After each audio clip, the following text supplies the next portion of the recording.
My name is Joseph Sharron. I love helping other people out. Because of my injury, it's in theory limited some of the things that I can do physically, but I still have a voice and I still have the passion. And if there's anybody that I can help out on this planet, I will do so regardless of what time of day it is or what day of the week it is. Life before my injury was the quintessential living the dream. I met the woman of my dreams. We had been married for 15 years, took many vacations, and we worked really hard to get to where we were in life. Work before my injury involved the high-tech community, and I would work with early-stage startup companies. I was in charge of putting together their team for them and working on their diversity and inclusion and all of their cultural aspects of making it a great place to work. My injury occurred in December of 2016. My wife and I were in Mexico celebrating her birthday, and it was a typical beautiful day in Cancun. And my wife had just left the pool area to go get a massage at the spa. I had decided to go into the water to take one last swim before I went up to the room to get ready for dinner. When I was in the water, a wave hit me and toppled me over onto my neck. It had broken my C3 and C4 vertebrae. I was paralyzed from the neck down, and I was not able to breathe on my own, so I drowned. No one saw what happened. So I kind of drifted along in the ocean. I was then pulled out of the water at the next resort down by somebody vacationing from Colombia. The lifeguards noticed the commotion on the beach, and the lifeguards started to do CPR. After about 20 minutes of doing CPR, the lifeguards gave up. They said there was nothing else they could do. And the gentleman from Colombia, his name is Fernando, he started to scream and cry and yell at the top of his voice to get the lifeguards to continue on. And the lifeguards did. And after 6 or 7 minutes of doing that, they were able to bring me back to life.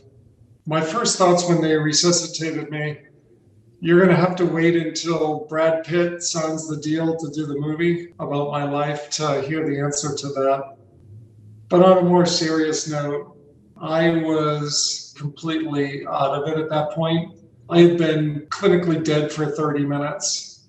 So when I first became born again, as I refer to it, there weren't many memories. I had a long ride in the ambulance to the hospital in Cancun. I do remember having my wife arrive at the hospital a couple of hours later because the resort did not let her know what happened.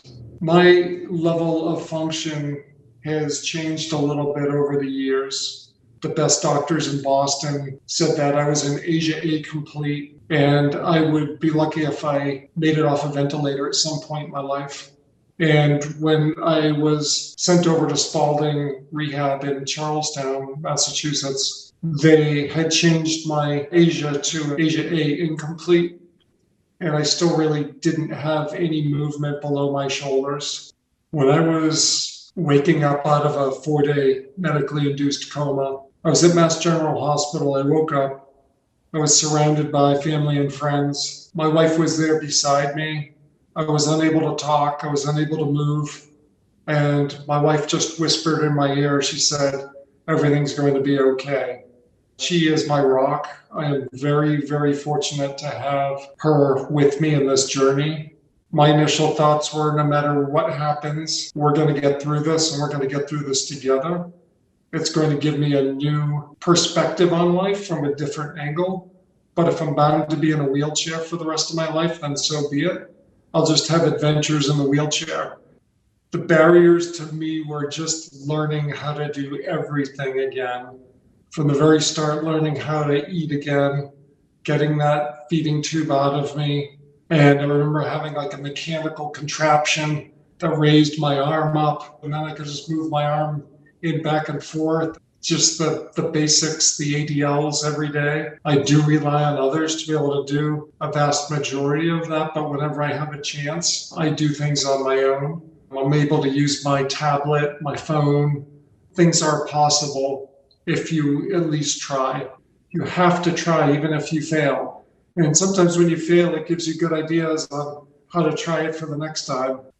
I learned early on to be an advocate for myself, for my care, primarily knowing all of my medicines, everything that's been diagnosed, and doing some research on my own. I fought with insurance companies. I still fight with them every single day. Being nice to people along the way and just getting them to understand what it is I'm going through and being able to effectively communicate with them what my needs are really helps out with my journey. My most surprising accomplishments have been being able to walk again after being told I'd be on a ventilator for the rest of my life. Just last week was the 1 year date from when I had to stop walking because of an issue with breathing.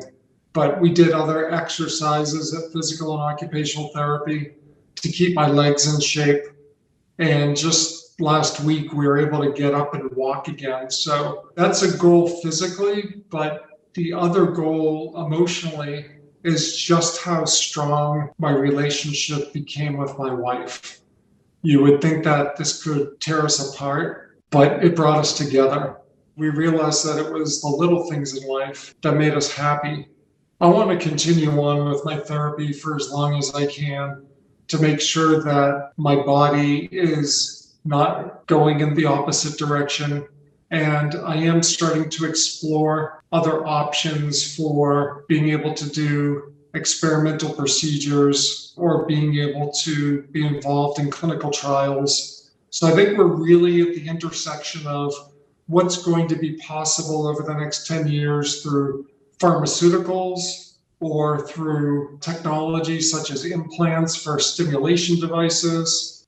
Walking will always be a goal of mine. But that said, therapy for me, even though it's physical and occupational, it's also very emotionally rewarding to be able to socialize with people.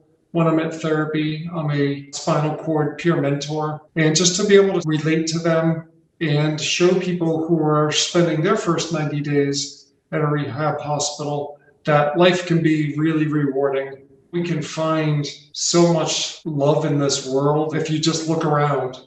You can find that in things that you probably walked by a million times before your injury.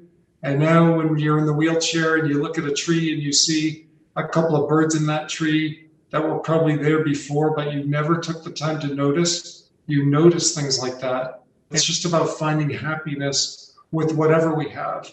And if I can't find happiness in the chair, I'm not going to find happiness when I'm able to walk again, if that day ever comes. My advice to people that have recently been injured is to always have hope every day.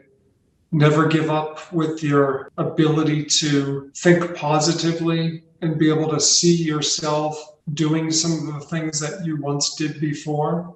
Don't worry about the big picture because there's a lot to handle and a lot to process early on. So just try to take it day by day. And if you're still having a hard time with that, just take it 1 hour at a time. Life after injury can be fantastic. It really is what you make of it. It's how you see the world. And if you're able to keep a positive attitude, it's going to make a life for you much more rewarding and fulfilling. And the relationships that you have with friends and family